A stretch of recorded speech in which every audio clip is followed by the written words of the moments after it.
Alrighty, guys. Today we have the T31 Slingsby by Planeprint, and we have an Insta360 Go 3 mounted in a 3D printed mount courtesy of the legendary 3D Aeroworks in the canopy. And this view thus far is the nicest, I guess you could say, I wouldn't say FPV because it's not an FPV system, I guess, point of view. The best point of view that I've gotten on any of my airplanes.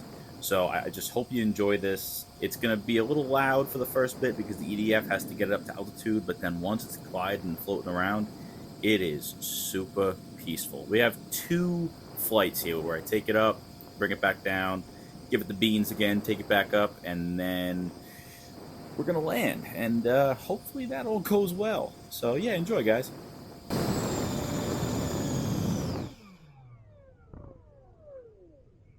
Now, I would be remiss if I didn't mention the legendary Mr. Tom Hunt because he is the entire reason why this thing is flying right now.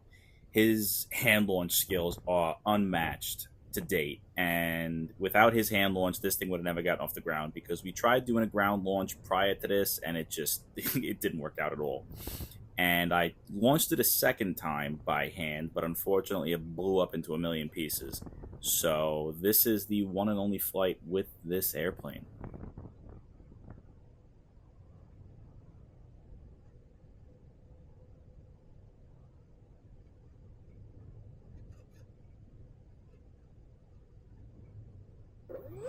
Now I figured being that only noise that you're going to hear is the whoosh of the EDF here, it'd be a good opportunity to go over the specs of this airplane. Now, this airplane is 100% 3D printed. It's 95% printed using lightweight PLA. I believe that I used SaneSmart, one of those cheap brands of lightweight PLA. This is one of the first lightweight planes that I made. The rest of it is regular PLA. The electronics are, they're not 3D printed. You have the servos, ESC, battery, EDF, receiver, all that jazz.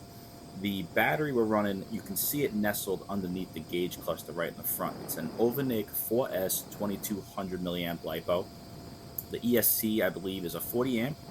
And then we're using a 6-channel receiver because I did program flaperons on this thing. That's going to be a Spectrum receiver. The EDF is a 50 millimeter 4600 kV X Fly, and the servos are all from AGF RC Full Metal Gear 9 gram servos. And that's pretty much everything we got going on here. The windshield is from a Coke bottle that I wound up cutting up and hot gluing on there. But yeah,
I royally botched this first approach. I was coming in way too hot, and this aircraft, for its size, has a very small vertical stabilizer slash rudder area. I'm not sure if you can tell in the video, but on the yaw axis, this aircraft is particularly slippery, especially in windy conditions. It's kind of all over the place. So we're going to come around over this beautiful sod farm that just got tilled, and we are going to do our best to have a nice smooth landing on our brand new Geotex runway, courtesy of the legendary gentleman over at Seafly.